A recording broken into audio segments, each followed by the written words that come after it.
Hey there, folks, and welcome back to episode 2 of this web development basics tutorial series. In this episode, we are going to start looking at some CSS. So, in the last episode, we built this web page out of just HTML, and as you can see, it's looking pretty black and white. So, we can use CSS to help adjust the layout, add some color, and style it up a bit, make it look a little nicer. So the first thing we'll do, we're going to add a little and CSS in here. And then I'm going to add a style element. This style element in the head of our HTML is going to be used to house our CSS. Everything that appears as the content inside of here is going to be CSS code. Similarly to HTML, CSS follows its own basic syntax. CSS consists of various rules, and a rule will consist of a selector followed by a set of curly brackets. And inside of these curly brackets, we are going to add properties and values. So for example, a common CSS property is color, and we can set this to green. And now when I save and open the web page again, we can see that our H1 element that says main heading is now in green text. Now, CSS does accept a wide range of plain text color values like green, red, blue, white, black, etc. And there are also some pretty obscure ones. A couple of my favorites based solely on the name alone are Peach Puff, which is this kind of like pinkish off-white color, and then Old Lace, because I have no idea what that means. It's kind of like the same as Peach Puff, but even lighter. And we'll set this back to green so that we can actually see the text on our page. Now, on top of those plain text colors, we can also use RGB or red, green, blue values or hexadecimal values so that we can set the color to just about anything that you can find on a color picking tool. Now, there are a couple of other ways that we can apply CSS to our HTML. The first one being in the style element like we have right here. But another way we can do that is within the opening tag of the element itself using a style attribute. So in here, we will add our property of color and set this to a value of blue. And now we'll see on the page that the text is now blue. Now you may have picked up on this already, but the inline styling, which is what we call this right here, took precedence over the rule that we set on the H1 element in the style element. And that is because inline styling has a higher level of specificity than any CSS that we add to a style element. And then the last way that we can add CSS to our page is through a separate CSS file. So I'll go ahead and create a new file. We'll call it style.css. And in here, I'll add a new rule on the H2 elements, and we'll set the color to, let's go with light sky blue. Now, on the web page, well, subheading is still black, and that's because we have not yet told our HTML file that it needs to pull the CSS from this CSS file. But we can do that up here in the head using a link element. And in here, we will add two attributes. First one is rel, short for relation or relationship, and we'll set it to the value of style sheet. And then an href attribute, which we will set to the file path to the associated style sheet. And because both basics.html and style.css are within the same folder, that we can just add it as style.css. And now, when we look at the web page, subheading appears in this nice light blue color. Now, a minute ago, I mentioned that inline styling takes precedence over the style element. Well, what about the rules we set in a separate file? Well, if I were to set this to H1 instead of H2, we'll see on the web page, it's still blue. So inline styling takes precedence over an external file. But if we remove this style attribute from the H1 tag, now it shows up as green, thus showing that the style element inside of an HTML document is going to take precedence over CSS that's set in an externally linked style sheet. I'm going to add this back in so that we can keep an example of inline styling. And because I like the blue color a little bit better. And then let's set this back to H2. Now, sort of on that same topic, what if we had multiple rules with the same selector? So if I add another rule here on the H2 element and we set this color to green, let's see which one it chooses. It picked the green. And that's because the browser is going to read the CSS file and apply the rules from the top down. So when it opened this file, the first thing it did was set all the H2 elements to light sky blue, and then it set them all to green. Okay, so what if we didn't necessarily want to select all of the elements of a certain type? We just wanted to select specific ones. Well, we can do that with different types of selectors. And the next one I'm going to show you is the class selector. Classes are set in the HTML using the class attribute. So to set this up, I'm going to add a new div element around our paragraphs example. And then just to keep things clean, I'm going to indent these all one level. And if you're not familiar with what a div is, trust me, you're going to get very familiar with them. It is what's known as a block level element. A block level element is an element that by default starts on a new line and takes up the entire available width. So in our opening div tag, I'm going to give it the class attribute and set this to card. And then in our CSS file, I can target any element that uses the class card with a dot and then the name of the class. So dot card. And we're going to give our card a border. Border 1 pixel solid gray. So let's see that in action. And now we can see a 1 pixel solid line that goes around the entirety of that div element that we created. Now I just realized that we missed our italicized text, so let's fix that real quick.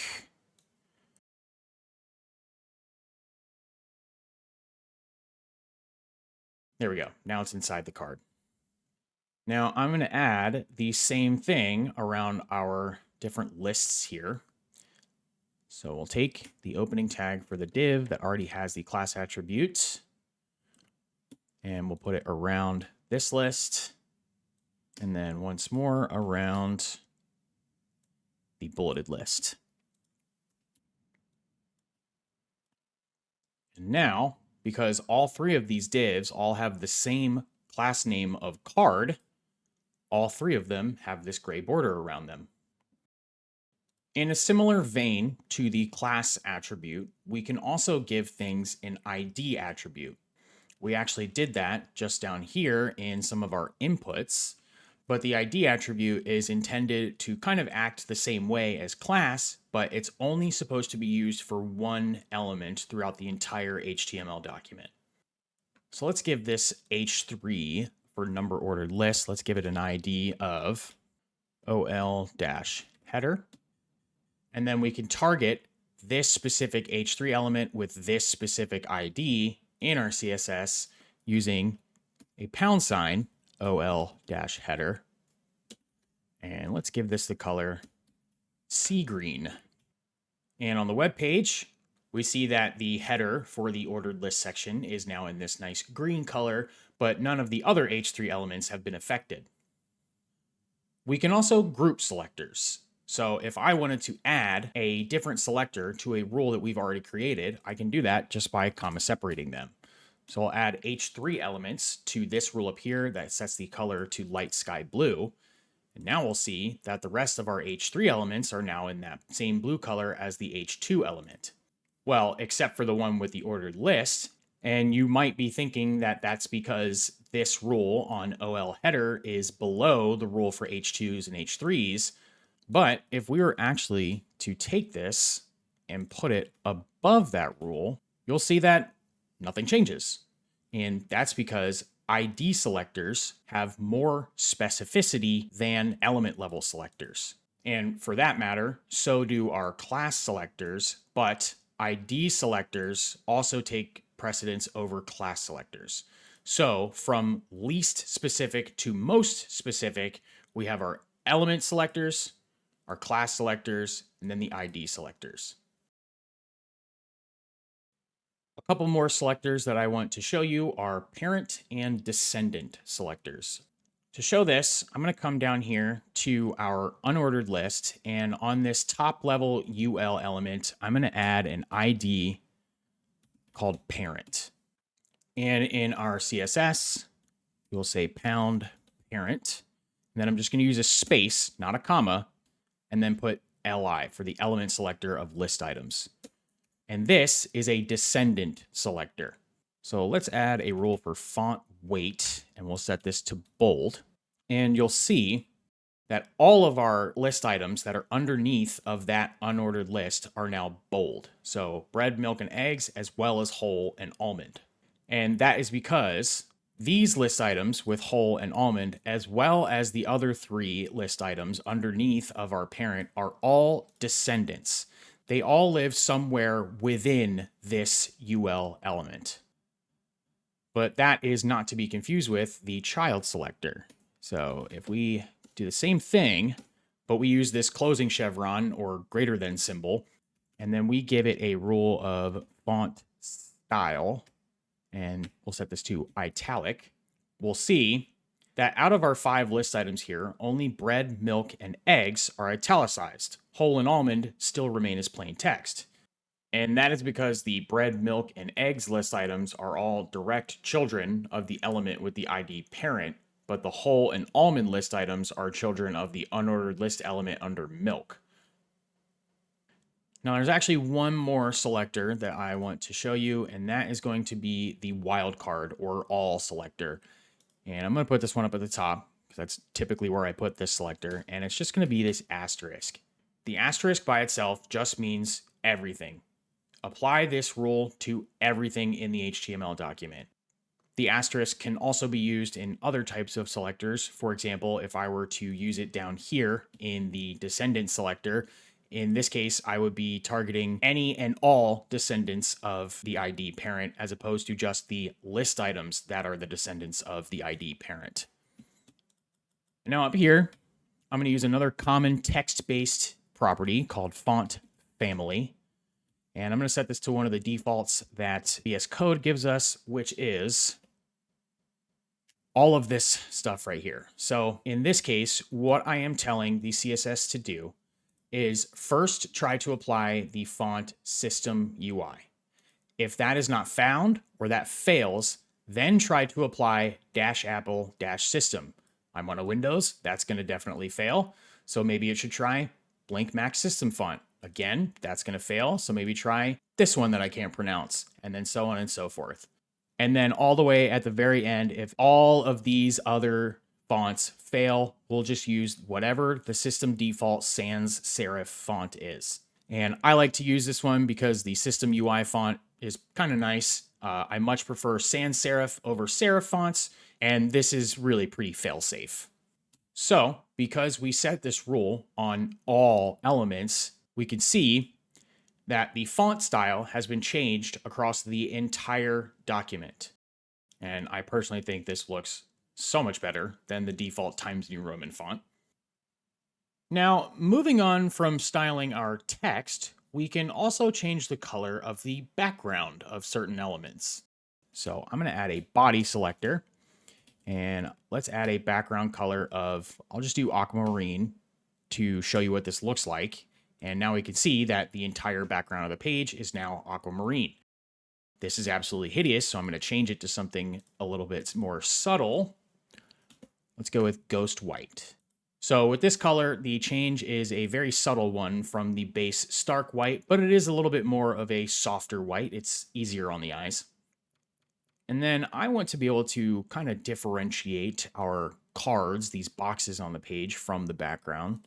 So I'm going to go down to the card selector and add a background color of white smoke. Again, this is going to be another very subtle difference, but if you are following along and you're seeing it on your screen, it might show up a little bit better than what it does on YouTube, but you can tell that it's also a nice subtle change from the stark white, and it's different from the background of the whole page. Now, something else we can do with our card class is set a width. We'll do that with the width property, and let's set this to 600 pixels. Now we can see that the cards no longer span the entire width of the page, only 600 pixels. We could also change the property to max width if we wanted to allow the cards to be smaller than 600 pixels but no larger, or use min width for the opposite effect. The same properties exist to set the height of an element, height, max height, and min height. All right, now I'll show you a couple more properties to help our cards look a little nicer. The first is the border radius. I'm going to set this to 8 pixels. And what this is going to do is round out the corners of our boxes here so they're not quite as sharp. And then I'm also going to give it a box shadow. So I'm going to set a couple of different values here. I'm going to start with 0, and then 2 pixels, and then 6 pixels. And then it needs a color. So I'm going to use RGBA values, red, green, blue, and alpha values, to set this to a slightly transparent black. So RGBA, and then in parentheses, 0, 0, 0. Those are the RGB values for black, and then 0.5 to give it a transparency of about 50%. Now, in this example, I have used 3 numeric values. The first one, the 0, this is going to be our X offset. The second one, 2 pixels, that's our Y offset. And the third one, 6 pixels, that's our blur radius. And if we take a look, we'll see that there's a nice light shadow behind our boxes. And because we did not offset them on the x-axis, they are horizontally centered, and then we offset them by 2 pixels on the y-axis. The shadow is just a little bit below the cards. And then the blur radius of 6 pixels, that's kind of like setting how soft you want the shadow to be. So just to show these in a more dramatic fashion, let's set this to 10 pixels and then 20 pixels. And now we can see that there's a very drastic offset of 10 pixels to the right and then 20 pixels below each of the cards. And then if I were to set the blur radius to 60 pixels as opposed to 6, it's a much softer shadow. And then of course we could use any color that we want. So if we set this to red, now our shadow is red. All right, so let's undo all that. So now let's talk about the box model a little bit. The CSS box model consists of 4 components. We have the content on the inside, the border around it, the padding, which represents the space between the border and the content, and the margin, which represents the space between the border and all of the other elements on the page. If we think about the box model for our cards, the text inside is the content, and there's already a 1 pixel border wrapped around it, but we never actually set any padding or margin. The only spacing you're seeing between the H3, paragraph, and list elements is because they all have a top and bottom margin set by default. Since the cards don't have any padding, all that content is pushed right up against the left side of the border, and because they don't have any margins, the cards are stacked right on top of one another with no space in between.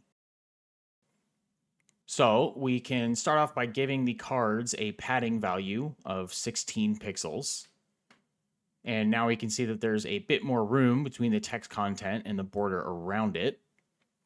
Then we can also give them a margin dash bottom, also of 16 pixels. And now there's a bit more space between each of the cards. With the padding property, we didn't specify a side like we did with margin dash bottom, and we only gave it 1 value. So this effectively set the padding of all 4 sides to 16 pixels. Using margin dash bottom, this only applied to the bottom, but we could have done the same if we had just used margin. We're also not limited to just 1 value when using the padding or margin shorthand properties. We can use 2 values separated by a space, and the first will apply to the top and bottom, and then the second value will apply to the left and right. If we were to add a third value, the first will apply to the top, the second applies to the left and right sides, and then the third value will apply to the bottom. And then finally, we can use 4 different values, which will apply in the order of top, right, bottom, and left. Now, something we can do from within our browser is use the developer's console to check those values that we have set on the padding, margin, and border. And we can do that by right-clicking and going to Inspect. And this will open up a console down at the bottom of your screen, or perhaps it's on the right side. And right now we can see that this is open to the Inspector tab, which shows all of our HTML, and I can hover over some of these elements and they are highlighted on the page. And so let's select our card element. And then over here on the right side, under the Layout tab, we see this box model section. And in this section, we can see a breakdown of all of the sizes that we have set for our margin, border, padding, and then the content on the inside. On the topic of the CSS box model, there are other box sizing rules that we can use, and the most popular of which is known as the border box. So I'm going to set a new rule on our catch-all selector up here to box sizing, and I'm going to set this to border box. You see the second one down there called content box. That is the default. So when I set this to border box and we look at the web page, the change is kind of indiscernible. It really doesn't look a whole lot different than what it was before. But if we open the inspector again and then select this div element, in the box model tab over here, we can see that the size of the content, the blue area in between, is 566 by 215. But we set the width to 600. Well, when the box sizing is set to the default of content box, a width value, such as this one here, would set the width of the content alone, and then everything else is added on top of that. But with the border box property, we are saying that we want 600 to be the width of the content plus the padding plus the border. So if we actually added the left and right border plus the left and right padding plus the width of the content, then we get 600. Thus meaning that the card that we can visually see on the page right now is a full width of 600 pixels.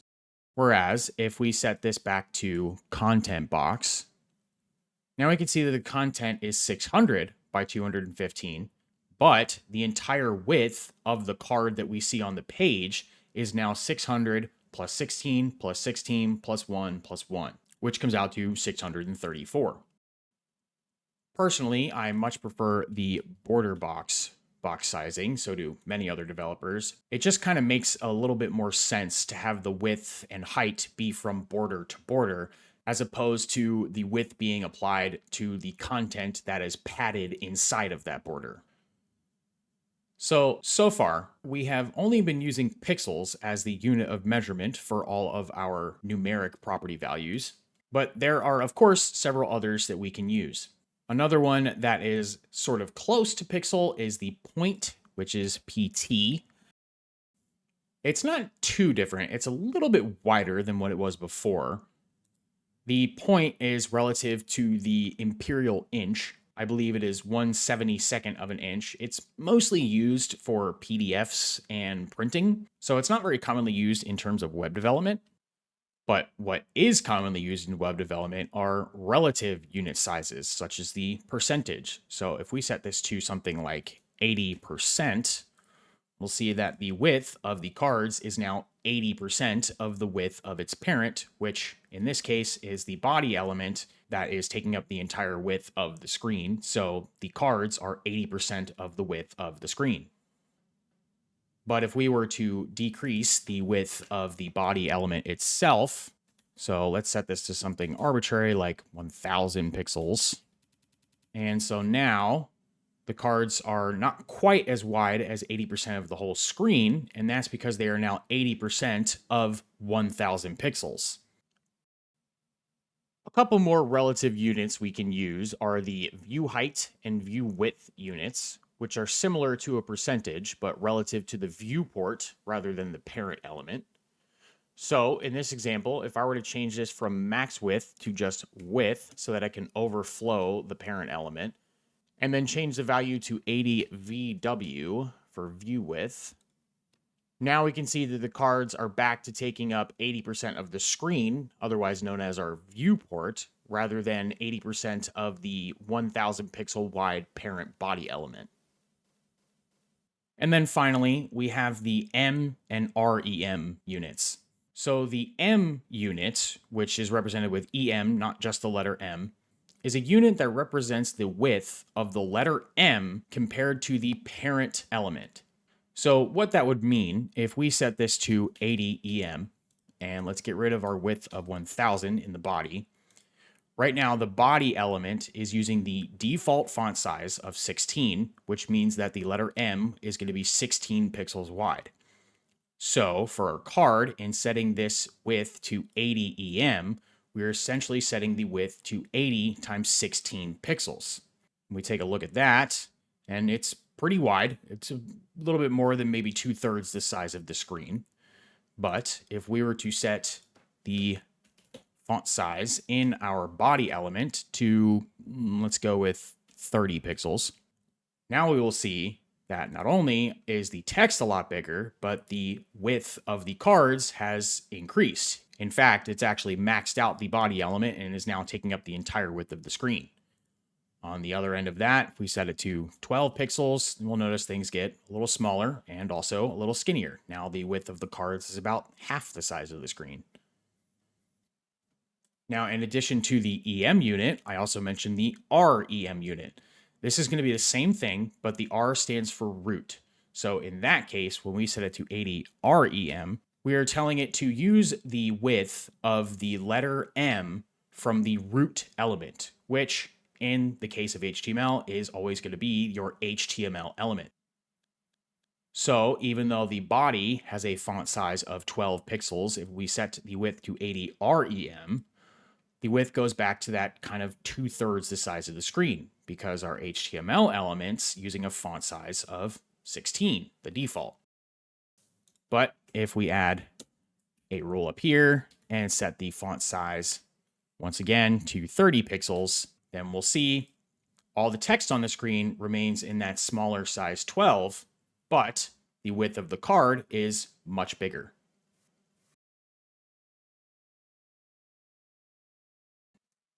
The EM and REM units are commonly used for responsive typography and layout. So like, for example, you could set the padding of a button to scale with the size of the text on that button. And then for things like the width and the height, you'll most commonly be using either percentages, view height, view width, or hard-coded pixel sizes. All right, and then I'm going to show you one last thing in this video, a basic media query. So a media query is used for responsive design where we can set specific rules based on the size of the media that is viewing our web page. So for example, let me just write one here. We'll write this out using @media and then max width. We'll set this to 768 pixels, add our curly brackets, and inside of here, we will add more CSS rules. For example, if we set a rule on H2 to set the color to sea green, right now on our web page, our H2, where it says subheading, is still light sky blue. And that's because the width of my screen is larger than 768. So the media query has not yet taken effect. We can simulate a smaller screen size by going back to the inspector. Then we're going to click this device button all the way here on the right. And this allows us to resize our screen without having to resize the window. And you can see some values up at the top. Our screen size is currently set to 1662 by 663. So if we take this and drag until our width is smaller than 768, you can see that as soon as I hit that threshold, the subheading text turned from blue to green.